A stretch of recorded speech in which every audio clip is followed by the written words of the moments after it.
Welcome to the award-winning RotoWire Fantasy Basketball Podcast, brought to you by Underdog, Vivid Seats, and Rival Fantasy. It's Tuesday, November 21st. I am Dr. A. That is my friend Keelan Mark, my longtime Fantasy Hoops nemesis. He refers to himself as a local celebrity in the Indianapolis area. Let's get to this, but first we got to listen to this sweet jam.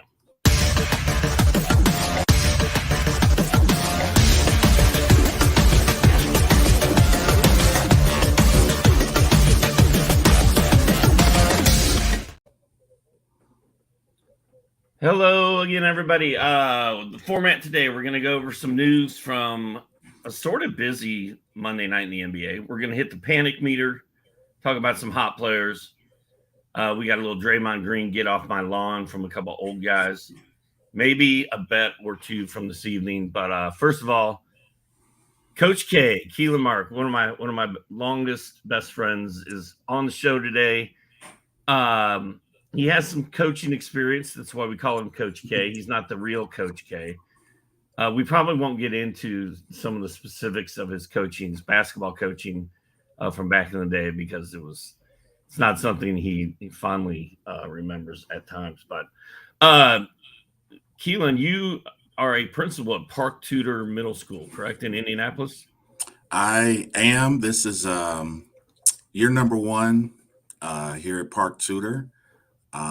We pretty famous for a few guys that have made their way to college and the NBA, and it's a pretty cool place. Jaren Jackson Jr. for one. Jaren Jackson Jr., Yogi Ferrell, two in particular people may have heard of. And they both attended Park Tudor. And so I am here on Thanksgiving break. Okay, and your son KJ is practicing right now, and he plays for Park Tudor, and we may see him in college in a couple of years playing some. Yeah, in the world of fantasy sports, KJ is probably a third or fourth rounder combo guard.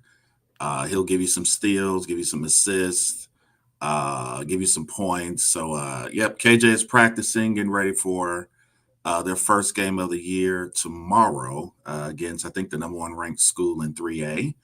And so hopefully he's ready to go. But I'm ready. Good to see you, my man. Good to see you. What year do you think we started playing fantasy basketball together?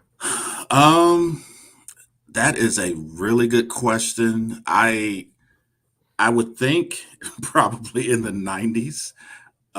We started with how we made trades was via email.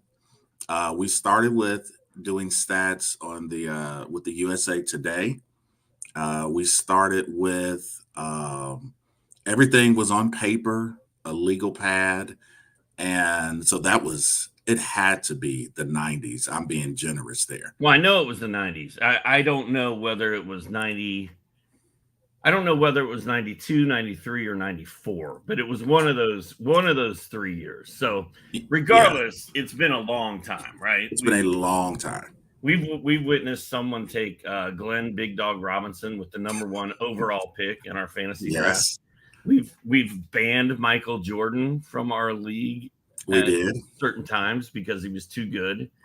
Eddie Jones is one of my favorite all-time fantasy players from that era. But anyway, so Keelan and I have been doing this a long time. So you may not be in the industry, but I feel like you know as much about fantasy basketball and real basketball as anybody does. You played in college. You got a kid that is going to play in college. And we've spent a lot of time talking hoops. So let's get into last night. Thanks for coming on, by the way. Last night, I think the game of the night was the Celtics and the Hornets, right? And Jason Tatum and LaMelo Ball just went at each other. Tatum had 45, 13, and 6. Melo had 39, 36, 9, 8, 5 triples. Miles Bridges hit a huge three-pointer in overtime. He had a double-double with 5 assists. Mark Williams was big with 18 and 16. He also had a steal and 3 blocks. And then Peyton Pritchard off the bench out of nowhere with no Derek White in uniform. 21 points, 5 threes, 6 boards, 2 steals. Quite a game. I had Peyton Pritchard somehow in my DFS lineup, and it allowed me to just walk over the guys that we play with, Keelan.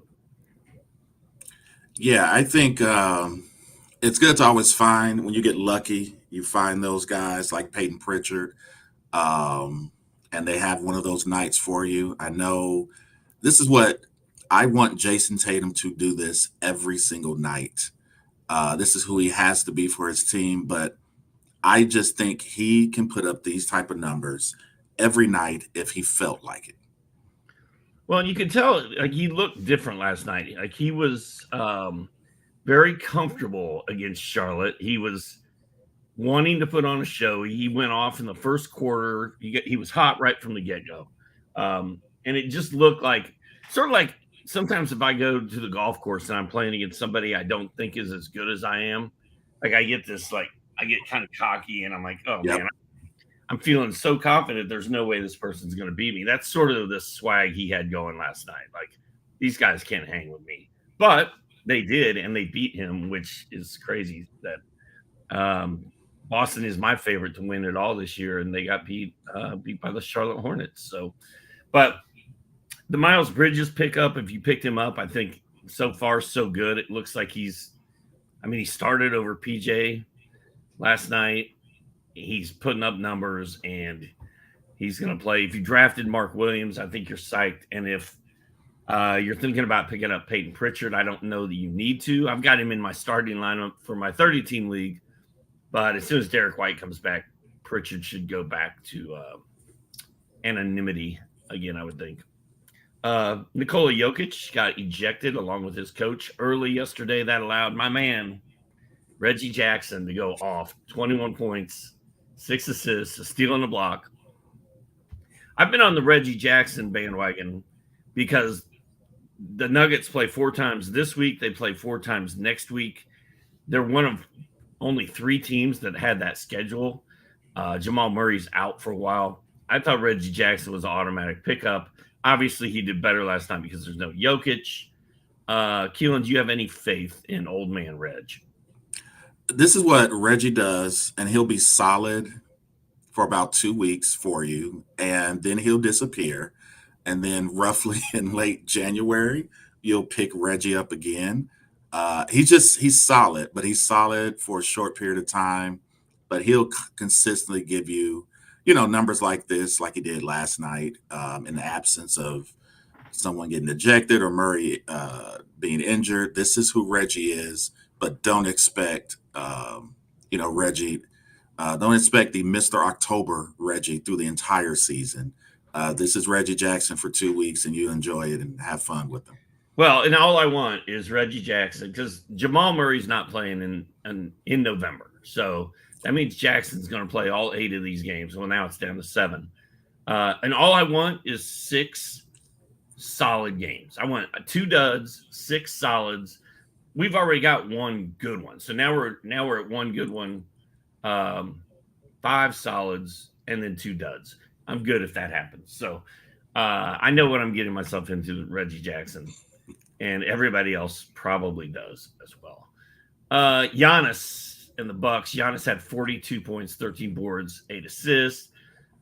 Newsflash, stop the presses. Jordan Poole for the Washington Wizards scored 30 points.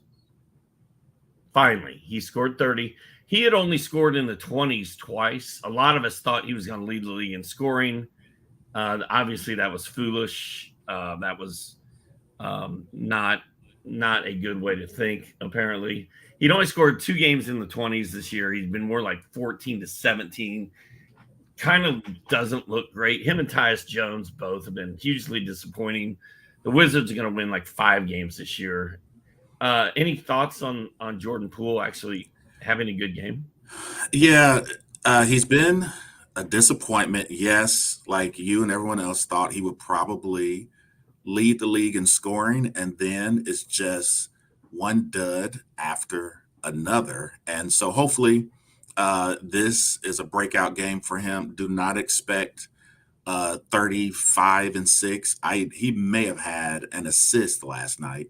I'm not sure what his other stats were, but I think I saw maybe 1 or 2 assists or whatever. But yeah, Jordan Poole has to get out of this funk. It is his team, whether he likes it or not, and just lower those expectations for other stuff. I personally, and this is how I do fantasy, I would be in someone's message box, email, text message. I would try to trade Jordan Poole like yesterday right now if I'm owning him in a fantasy league. Good point. Good point. Now is a good time to try to move Jordan Poole if you've been wanting to move Jordan Poole. Kind of the opposite that we're seeing with Bradley Beal. Now's a terrible time to try to move Bradley Beal. But then again, if you tried to move Bradley Beal when it wasn't a terrible time, nobody wanted him anyway. So right. At least Jordan Poole, hopefully he has another good game or two, and then he'll actually have his trade value go up. Couple more of the Miami Heat. Jaime, Jaquez, and Duncan Robinson have both been going off with Tyler Hero out of the way. Duncan Robinson is sitting out there in your league. I think you should go pick him up. Keelan, this is something that'll probably interest you. Paul George, James Harden, and Kawhi Leonard all showed up to the same dance last night against Victor Wemby. Ran that horrible Spurs team into the ground, and they all played well on the same night. Did you think you were going to see that happen? I knew it was coming, and we'll get into PG and Harden a little bit more. I knew it was coming. They're going to figure it out. I like Ty Lue as a coach, and they were playing the Spurs, so it was bound to happen. But it was coming sooner rather than later. Lastly, Donovan Mitchell will be out tonight, missing his 3rd straight game with a hamstring injury. Keelan, are you worried about Donovan Mitchell coming back at full strength and not aggravating this thing at some point soon? And are you a Karis LeVert or a Max Strus believer? Not worried about Donovan Mitchell. They've got a little bit of depth on that team with Strus, LeVert. I would personally go for LeVert because I think he does more. I think he plays well starting. He plays well off the bench. And so I would hot tail it to LeVert more than anyone if I had to pick between those two. But Mitchell will be fine. He's young. He'll come back. He'll be just fine. I wouldn't worry about him at all. LeVert is one of the hot plays in DFS tonight, according to my people, my sources. A lot of the optimizers that I've looked at have got LeVert going tonight. So he's going to be a really popular DFS play, and he should be.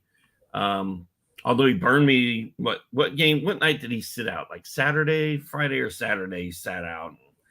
That was kind of a buzzkill, but hopefully he's going to play tonight. Underdog Fantasy is the #1 platform for NBA best ball and DFS player pick'em contests. If you haven't tried Underdog yet, new Underdog users receive a first-time deposit bonus up to $100 and a free 6-month subscription to RotoWire with promo code RWNBA. That's promo code RWNBA. Visit UnderdogFantasy.com or download the Underdog app today and use promo code RWNBA to claim your free RotoWire subscription and deposit bonus. And one of the optimizers I was talking about is available at RotoWire with that free subscription. So, Keelan, you might want to go check that out when we're done. When we're done here, maybe get back in the game. Chances are high that'll probably happen. Okay.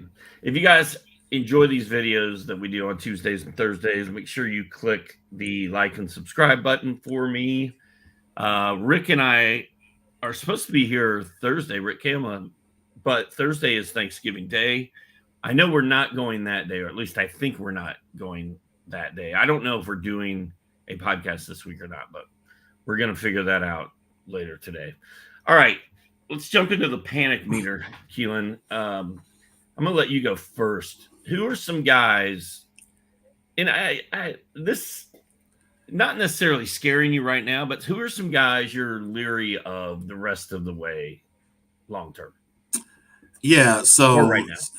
Steve, you know me. I love a good trade. I love a good, if you're in a league and there's 10, 12, 30 guys, there's always one or two that you can make some trades with, but you got to do it at a good time. And so the first one on my list, Victor Wembanyama, I would try to trade him ASAP.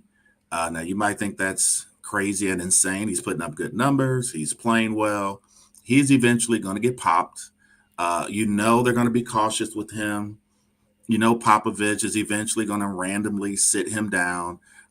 His 29 minutes a game is good. It's not going to be 35 and 40. The Spurs are awful. And so I'd wait till he does one of those 22, 11, 11, and 4 blocks. And then I try to move Victor to get something that's more stable and someone that's going to help you later in the season without question. Yeah, that's not really a bad call. I think part of me as a Wemby manager and a Wemby lover, even though he's very inconsistent and very good game here, bad game there, I am a little concerned about what you said. The Spurs are 3-11. His coach is Greg Popovich. I think Pop has kind of lulled us to sleep with Wemby because he's played every game. He has not come close to sitting out a game. He hasn't come close to getting injured. He looks like he's going to be a healthy, strong, young kid that's going to be able to play the whole season. And I think if you stop right there, it's easy to think I'm going to be able to rely on Wemby all the way through the rest of the season. But I think you're right. When the Spurs are, 6-25 and back-to-back start piling up and next year's lottery starts coming into focus again, he's going to get popped some. I just have this weird feeling that we're not going to shut him all the way down. So if we do, if he plays the whole season, my 30-team team is going to be great. But if he doesn't, it's not going to be great. All right. Who else you got on your list? Steve, I'd put Chet Holmgren close in that same category as Wemby. They're going to be cautious with him. Chet is absolutely killing it right now, putting up great numbers. But OKC, they've got a lot of depth. They're going to be, at worst, a play-in 7-8 seed. They're going to be in a hunt for the playoffs, I think, in the West. But they're going to be cautious with Chet because he's that guy. And so I'd watch, I'd see test the waters if you can trade him for, a couple of guys or something like that. I'd be careful there. Porzingis, this is every year. Kristaps starts out good. I think he was 17-8 last night. But remember, since 2020, he's played 43, 34, 17, and 65 games. Porzingis is going to Porzingis at some point. The Celtics, I'm sure they're happy they have him, but Porzingis, he's fine now. 2-3 weeks from now, he may be okay, but at some point, he's going to come up missing, and he's one is another person I would just consider moving on from, if you can, just to see what you can get. But he's fine right now. I'm going to have to disagree with you on Chet Holmgren. Oklahoma City is number 3 in the West right now. They're 10-4. They have one of the best players in the league in SGA. They have one of the best starting fives in the league. They're one of the most fun teams to watch. They've been shutting guys down for the last 5 years, trying to get to this moment that we're in right now. I'm a little concerned about Chet just because he didn't play last year, and he's a big man that had a foot problem. But, man, he looks awesome this year. I think Oklahoma City's going for it. I don't think anybody's going to want to play Oklahoma City in the playoffs. I'm a lot less worried about Chet than I am Wemby. I'm actually more worried about Chet suffering an actual injury than I am Wemby.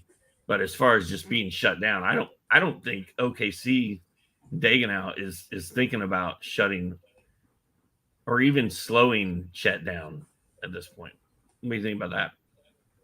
Yeah, I think for that reason, they will eventually, maybe after Christmas, I think they're just going to slow him down, watch some of his minutes because they don't want, like you said, a big man with a foot injury and recovering from it. He's back. He's doing great. I just think they want to get to the playoffs with a good seed, but they want to be everyone fully healthy, and they're not going to run Chet into the ground. So that's from Coach K there, buddy. All right. And then what about Zach LaVine? He wants out of Chicago, right? Zach wants out of Chicago. Chicago probably wants to get rid of Zach.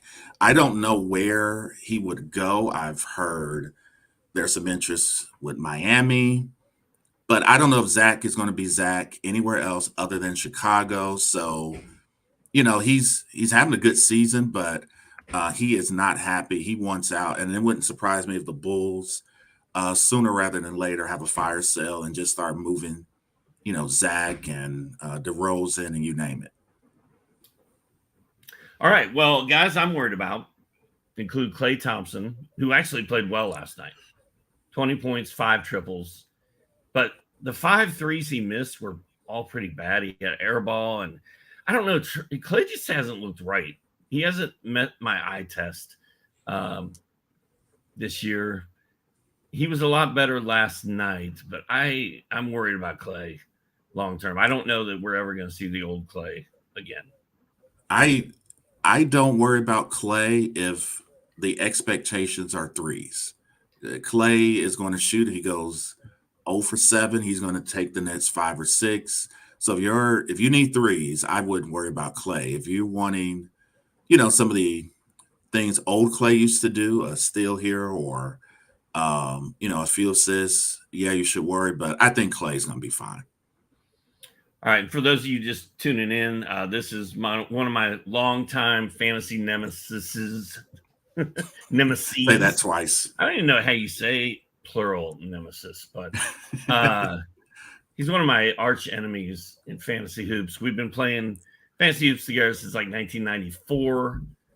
We got a lot of time in the game together. It's Coach K, Keelan Mark, my buddy, the principal where Jaren Jackson Jr. went to high school, actually. So another guy I'm concerned about is Jalen Green of the Houston Rockets. I feel like Dylan Brooks being there is oddly working for them. He's playing good defense. He's hitting wide open threes. Fred VanVleet, one of the Holiday brothers is there. Is it Justin? I don't even know. It's Justin or Aaron. It's not Giroux. I think it's Justin. He's banging open threes last night. And then Jalen Green hit 6 of 15 shots, had 16 points. But I feel like, and Jabari Smith played very well yesterday also for Houston. I feel like Houston moves the ball around so much and has so many guys involved, including Alperen Sengun, who was a monster last night. I just think Jalen Green's kind of getting left in the dust. Yeah, he's still trying to figure out, dare I say, being on a pretty decent, okay team. With VanVleet there, it helps. I like their team. It's a good mixture of some vets, some guys who know how to play. And so Jalen Green coming from, his last season where it was pretty much him, is still trying to figure it out. I wouldn't panic too much, but it is not Jalen Green of last year. We know that. And then the last guy I'm worried about, which I think he's been on this list every week. I'm not going to get into it. Bradley Beal. All I know is Eric Gordon, Grayson Allen tonight look good in DFS. They look good on my roster. In regular fantasy, I'm rolling with those guys until Beal comes back. The NBA season is here. On behalf of our friends at Vivid Seats, let's get one thing clear. Nothing beats seeing your favorite team crush it on the court to the sound of thousands of screaming fans. Every dunk, dribble, and heart-pounding play of your favorite team live and in person. And because Vivid Seats is the only ticketing company where you can earn rewards on every purchase, you can score amazing deals and unrivaled annual rewards all season long. Plus, with a 100% buyer guarantee, you can be sure your ticket will be just as legit as your love for the game. Visit vividseats.com or download the app today and use promo code ROTOWIRE for $20 off your first $200 purchase. That's promo code ROTOWIRE for $20 off your first $200 ticket purchase. Download the app. Visit vividseats.com. Vivid Seats. Experience it live. Coach K, do you remember we went and saw a Final Four one time in Indianapolis? We were experiencing it live. The heart-throbbing action on the court. Do you remember what the police officer asked me on our way to that game as I was driving my car through the streets of downtown Indianapolis? As you were driving your car through the streets of downtown Indianapolis, excited, probably for your first Final Four, I assume and think we happened to go down a one-way street, and the officer told you to pull down your window and asked you, did you take your stupid pill today? And with all the composure you had in you, you told the officer, absolutely, sir, and I apologize. And he let us go. So, yes, I recommend everyone daily take your stupid pill. It'll keep you probably out of a few situations. Yeah, dude, that was pretty funny because, the car was full. Who was it? You and Muha and me and my brother, maybe? Yep, Gary went. It was the four of us. The cop comes running up to the car. Roll down your window. I mean, he's like, did you take a stupid pill today? And I'm like, my bad, dude. I'm just trying to get to the game. That's all we're trying to do is get to the Final Four. Yeah. We made it, though. It was Michigan. Who do we see? Michigan State and was it UCLA? Florida? Was it Florida? It was Florida. I remember Magic Michigan Johnson. State because Magic was there. Yep. Had good seats. Thanks, Coach Randy Lambert, my college coach, for hooking us up, and it was sweet. Okay. Would you like to talk about some Draymond Green in the Get Off My Lawn segment? Yeah. So I'm 52 years old, and I've learned more and more these days, Dr. A, that people get butthurt about stuff and they have short-term memory. One of the best fights I've seen, I'm a big Sugar Ray Leonard fan. Leonard versus Tommy Hearns was a great fight, but it was not as good as Daryl Dawkins and Maurice Lucas. And those guys went at it. I remember Dr. J giving Larry Bird a three-piece. And I remember driving home on a bus after a basketball game I coached, ironically, and the brawl in Detroit happened. Draymond choking, grabbing both Rudy Gobert. It is not that deep. People need to relax. Draymond can be a little bit of a Draymond, but it wasn't that deep for me. I don't see why people are making a big deal, because we literally have seen NBA players punch fans, children running for their lives in Detroit. We've seen our beloved Dr. J punch Larry Bird 3 or 4 times. So nothing more was going to happen from it. People just need to relax and just chill out a little bit. I think it was the optics of Draymond getting him and then sort of like dragging him across the court that it just didn't look all that cool. And then you didn't even mention Latrell Sprewell choking PJ Carlissimo. You also didn't mention Bob Knight choking Neil Reed. Neil Reed. Yes. I mean, you've missed a couple of the bigger choking incidents in history. You also didn't mention Reggie Miller choking himself in the Garden. That's right. Looking at Spike Lee. But I'm just over the Draymond thing. I mean, he's not a very good fantasy player anymore, and he doesn't score, and he's better in real life than he is in fantasy. And I'm just done. Yeah, I've been over Draymond for a few years now. Plays hard, a decent leader, but fantasy wise, don't waste your time. Keelan, I needed one thing to happen last night to hit my underdog 5-leg parlay, which I don't have them all written down here. I don't even know what they were, but I hit the first 4. I need a mere 18 points from Freddie VanVleet. He scores that in his sleep normally. He had 14 assists last night, but he could only score 10 points. He just never really got involved in the offense. He was feeding everybody else. And I'd be rich today if Fred VanVleet was scored 18 points. That's all I know. And he's playing for the Rockets. It should have happened.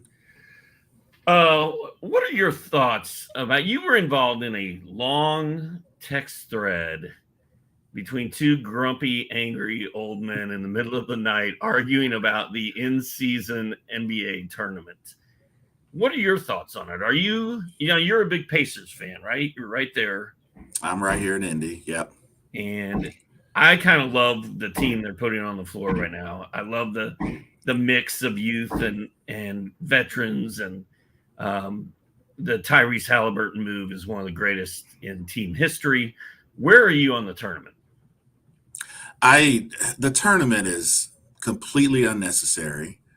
I don't know what the point of it is. The thing is, when you make these changes in sports, who are you making it for? Are you making it for the fans? Are you making it for the players, owners? Who exactly? I don't know who this is even for, because as a fan, if I turn on the Bucks and Pacers, I'm just watching a game. Now the court looks cool. The uniforms are nice, but I don't think it has added anything at all to the regular season. And so it's fine. I'm not sure there's a buzz about it with, fans or anything like that. The court, to be honest, I worry about, because they're painted and guys are slipping everywhere. But, that's a basketball thing. But I don't think it was even necessary, to be very honest with you. Well, I think I'll say this. It's not doing a lot to enhance it for me. I'm going to watch that game regardless of whether it is a play-in pool game or not. Like, I don't care if it's a play-in in-season game or not. I'm going to watch the games I'm going to watch anyway. The fact that there's a little more on the line, I guess that's kind of cool. I do think, though, that once we get out of pool play and we're into the actual playoff part of it, that it's going to become more interesting and more exciting, I think, for fans. The whole reason it's there is because the average sports fan is like, oh, I don't watch the NBA until Christmas. Like, Christmas Day is when the NBA season starts. And I think the NBA was like, what can we possibly do to change that? Like, let's have an in-season tournament that makes people possibly watch it before Christmas gets here. I think that's the whole point. And I don't think it's anything that would make somebody mad and make somebody like not watch a game they were going to watch. So I don't see that there's harm in it. It just seems like I'm being manipulated. To watch. Are they building is Santa's workshop next door to your office? Yes, Santa is here. He is here at 11:30 in the morning, building. I think it's a PS5 probably outside my door here. So that is probably what you hear in the background. Coach K, tell me some players you're excited about. So circle this. December 19th, Morant is eligible to return. Of course, last year was 26, 6, and 8. Of course, has gotten into some trouble, and the Grizzlies are currently terrible. And I think is going to come back, and I don't know if he's even eligible based on the new rules. Is going to have an MVP season when he returns, and I will be there. Whatever's happening, I'm watching Morant when he returns. Number 2. James Harden, Paul George, they're going to figure it out. They are going to figure out how to coexist and play together. I think PG is having a hell of a year. There's some similarities with Paul George and Kevin Durant as far as style of play. Kevin Durant with Harden was 28, 7, and 4. I think Paul George will continue to play as he is currently playing. And I think Harden is going to figure out his role. The interesting thing is since Harden's been on the team, they've given up 115 points a game, which is terrible. And so I think they're going to try and outscore people, which benefits Harden. I think his assist numbers will be good. I think he'll tap out around 19 to 22 points a game. So you're going to be fine with Harden. You're going to be fine with Paul George. My last person that I absolutely love is Jalen Williams, another OKC guy. He's 17, 4-4 now. And the thing I really like, he's had, I think, maybe 4 games. He's taken 10 shots or more and shot 60% from the field. That's a guy, if I'm going to target a trade of someone, he's one that I would go after because he just does a lot of stuff. Assists, steals, blocks. His percentages are good, but I absolutely love Jalen Williams. I drafted Jalen Williams everywhere. He was one of my guys coming into this draft season. So obviously that means I reached for him in every draft I had because that's what I do. So I'm very excited about the way J. Will's playing. Let me ask you, let's go back to Ja Morant for a second, Coach K. Memphis is 3-10. They look terrible. I don't know that Ja can turn them around. And I don't know that their season can be saved if they're like 3 say they're 4-16 by the time Ja comes back.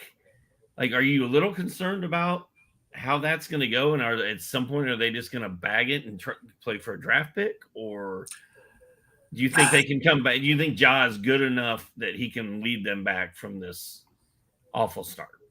Yeah, I think Ja is good enough to lead them back at minimum to fighting for that play-in or that final seed in the West. I think his energy, I think Ja just brings a lot to that organization. And I think he has, something to prove.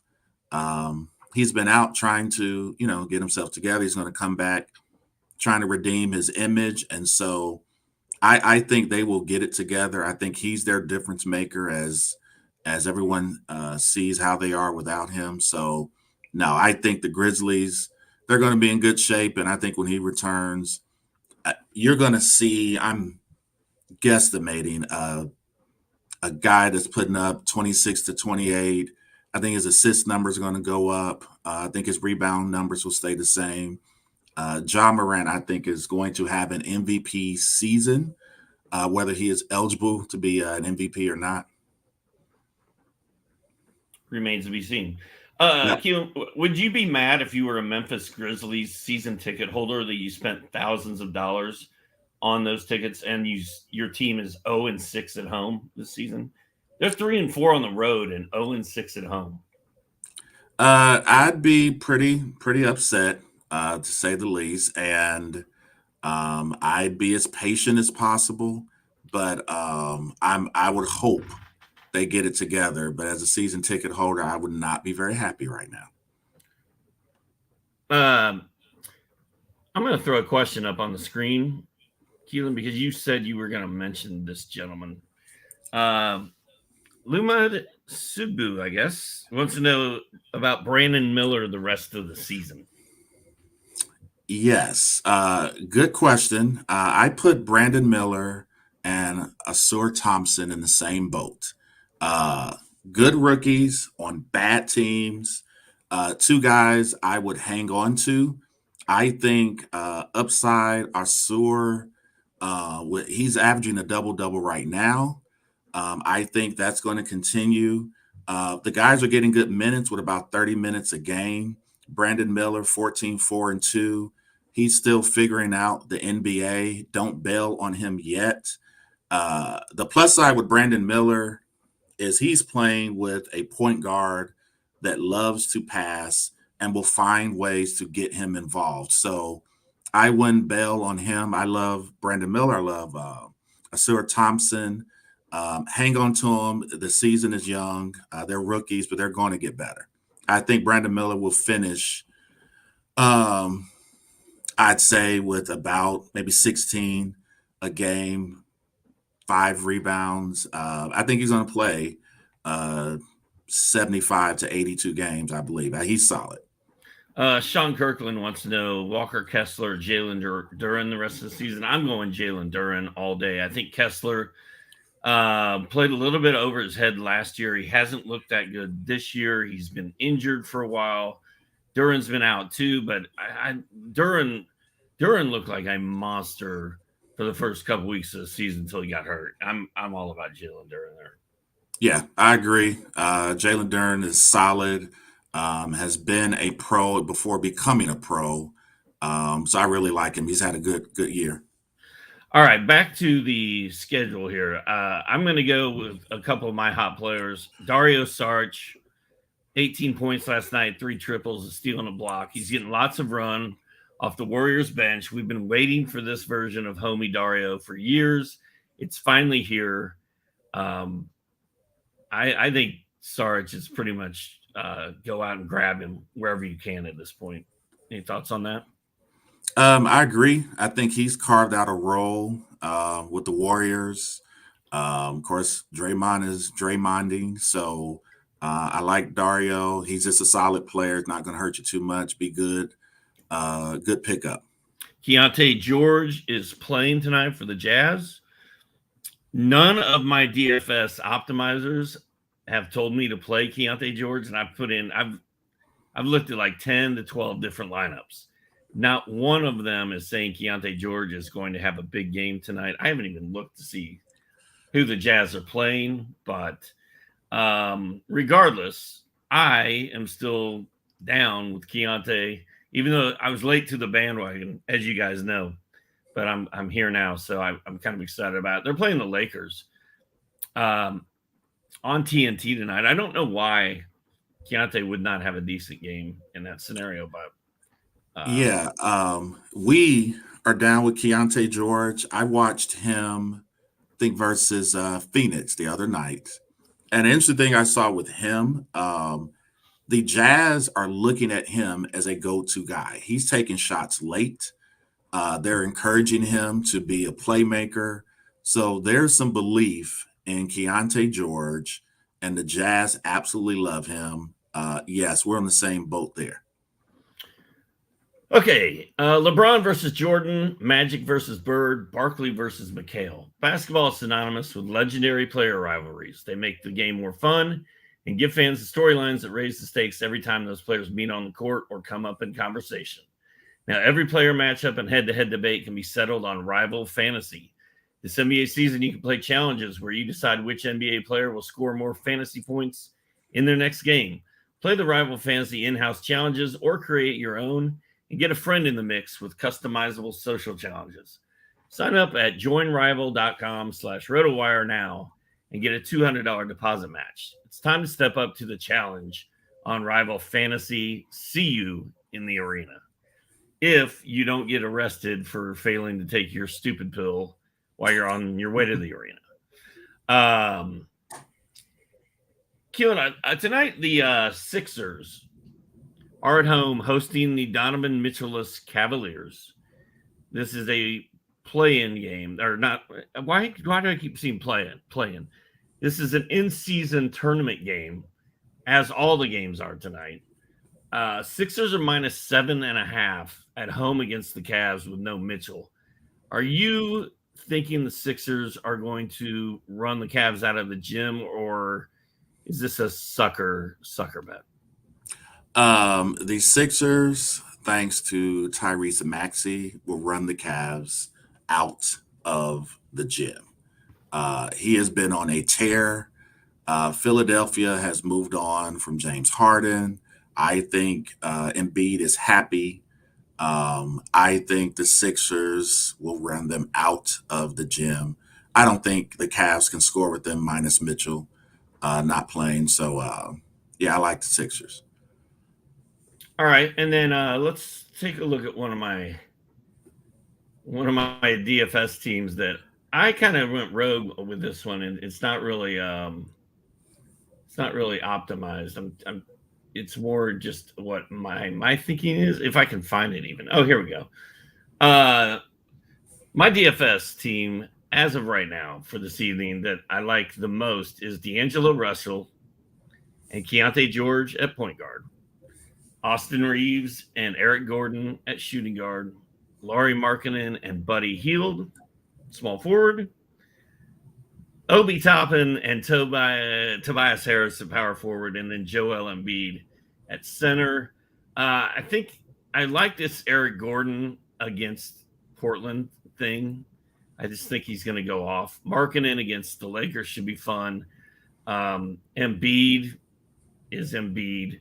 And the D'Angelo Russell and Keyonte George, I feel like those are both very solid, not super expensive point guards. Austin Reeves may be the key to this whole thing. He's kind of been hit or miss this season. Thoughts? I like where you have Obi. He's been solid for the Pacers. The Pacers score points, and they are fun to watch.